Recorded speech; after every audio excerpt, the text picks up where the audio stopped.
Dinner with an Angel. By Tony Yustein, copyright 2025. https://thecode.wiki.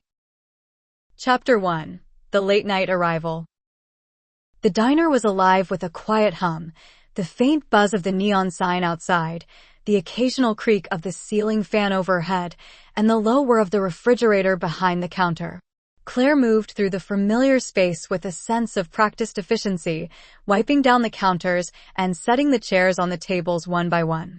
The closing hour was near, and she was looking forward to heading home to her small apartment above the hardware store on Main Street.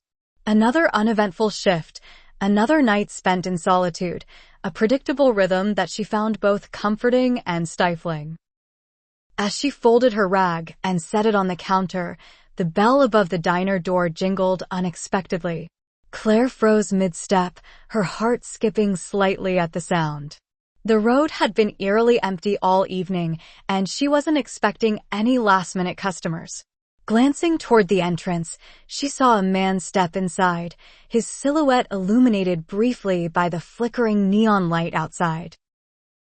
He didn't look like the usual late-night patrons, no grease-stained trucker cap or weary eyes of someone just passing through. He was tall and lean, with dark hair that seemed to have a subtle shimmer, as though it reflected the dim light in ways it shouldn't.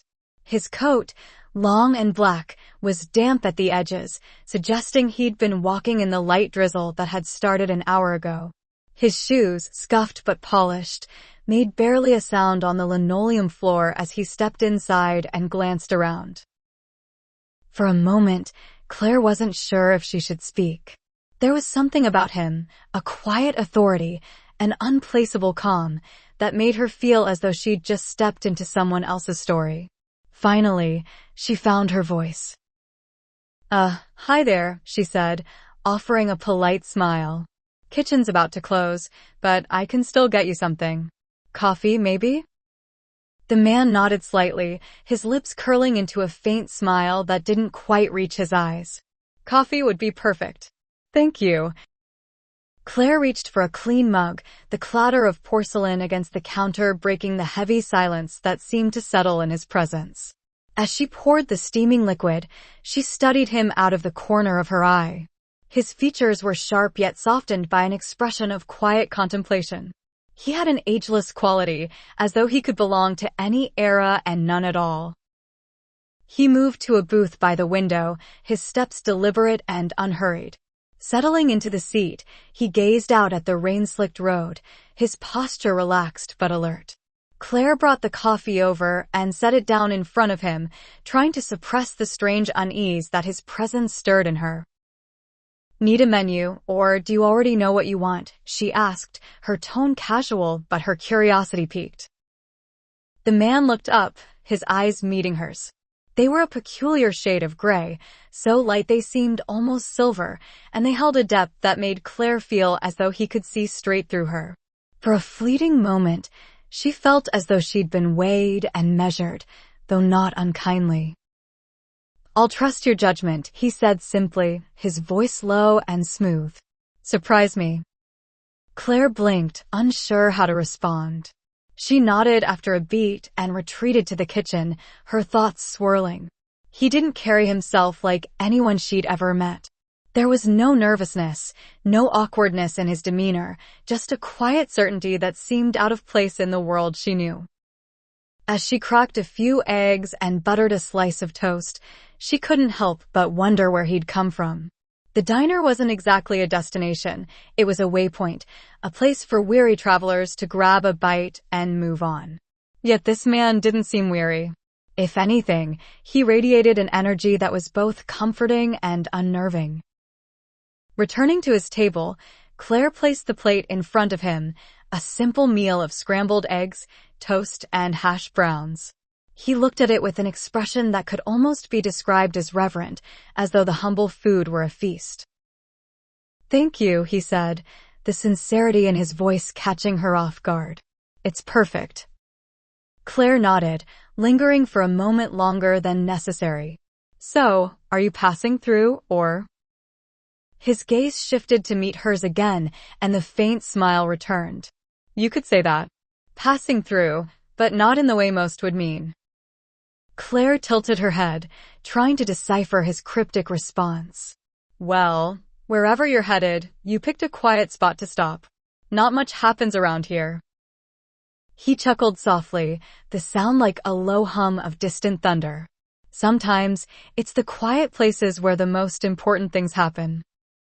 The words hung in the air, their weight far exceeding the casual context of their exchange. Claire didn't know how to respond, so she busied herself cleaning the counter, sneaking glances at him every so often. He ate slowly, each bite deliberate, as though savoring not just the food, but the act of eating itself. The diner seemed smaller with him in it, the air charged with an inexplicable energy. As the minutes ticked by, Claire felt a growing sense that this encounter was anything but ordinary. Chapter 2. Small Talk and Big Questions. The diner settled into a comforting rhythm, the gentle patter of rain on the windows blending with the faint hum of the refrigerator. Claire leaned against the counter, absently folding napkins as the man in the booth finished his meal. He hadn't said much since his cryptic comment about quiet places, but his presence lingered in the air, impossible to ignore. Coffee's on the house for late-night wanderers, Claire said, approaching his table with the coffee pot in hand. She wasn't entirely sure why she said it. It wasn't like her to offer freebies, but something about him made her want to keep the conversation alive. Want a refill? He glanced up, the faintest smile on his lips. That's kind of you. I'd appreciate it. As she poured the coffee, Claire decided to test the waters. So, what brings you to our little corner of nowhere? Can't imagine we're much of a destination. The man stirred his coffee slowly, his movements deliberate. Sometimes, it's not about the destination but the journey. Don't you think? Claire rolled her eyes playfully. You sound like a bumper sticker. But seriously, most folks around here are either passing through or running from something. Which one are you? He chuckled softly, the sound low and warm. Maybe a bit of both. The response was evasive, but his tone invited further curiosity. Claire pulled out the chair across from him and sat down, something she rarely did with customers. She wasn't sure why she felt compelled to engage with him like this, but the words seemed to flow unbidden. Okay, Mr. Philosopher. Since you seem to know so much about journeys, let me ask you this. What's the point of it all? The journey, I mean. Why bother if we all end up in the same place? The man looked at her, his silver-gray eyes alight with interest. A profound question for a waitress in a small-town diner. Claire smirked. We waitresses think about more than just pie and coffee, you know. He leaned back, considering her for a moment. Fair enough. Let me ask you something in return. What do you think the point is? Claire blinked, caught off guard by the sudden shift. Me? I don't know. Pay the bills, get through the day, maybe find something that makes it all worth it. He tilted his head slightly, as though examining her answer from every angle. And have you found that something yet? Claire hesitated, her fingers tracing the edge of the table.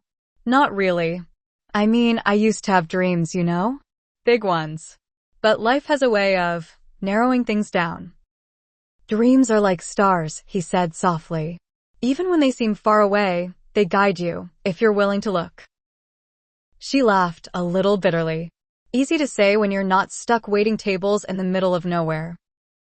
He didn't respond right away, letting the silence stretch between them. Then, his voice dropped, gentle but firm. What did you dream about, Claire? Before life narrowed it down. Her breath caught. He'd used her name, though she hadn't told him. She felt a flicker of unease, but brushed it aside, attributing it to a lucky guess. I wanted to be an artist, she admitted reluctantly. I used to sketch all the time, portraits, landscapes, whatever came to mind. But that was a long time ago. She shrugged, her eyes avoiding his. Life got in the way. Bills to pay, responsibilities, you know how it is.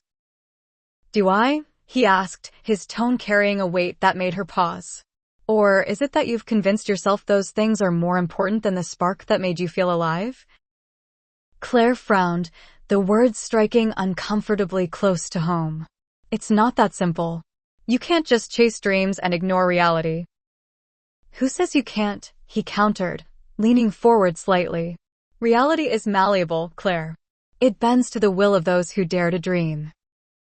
She stared at him, unsure whether to feel inspired or irritated. You make it sound so easy. It's not, he admitted. But the hardest paths often lead to the most extraordinary destinations. The conversation had shifted entirely, moving from idle small talk to something deeper, more personal. Claire felt as though he were peeling back layers she hadn't even realized were there. It was unsettling and strangely comforting all at once. Okay, she said, crossing her arms. What about you? What's your dream? His smile faded slightly, replaced by a solemn expression. My dream is complicated. It's less about me and more about what I can do for others. That's vague, she said, trying to lighten the mood. You some kind of traveling motivational speaker? Not exactly, he replied, a hint of amusement returning to his voice. Let's just say I've been tasked with helping people remember who they are. Who they are? She repeated, raising an eyebrow. And who's that supposed to be? More than they think, he said simply. Much more.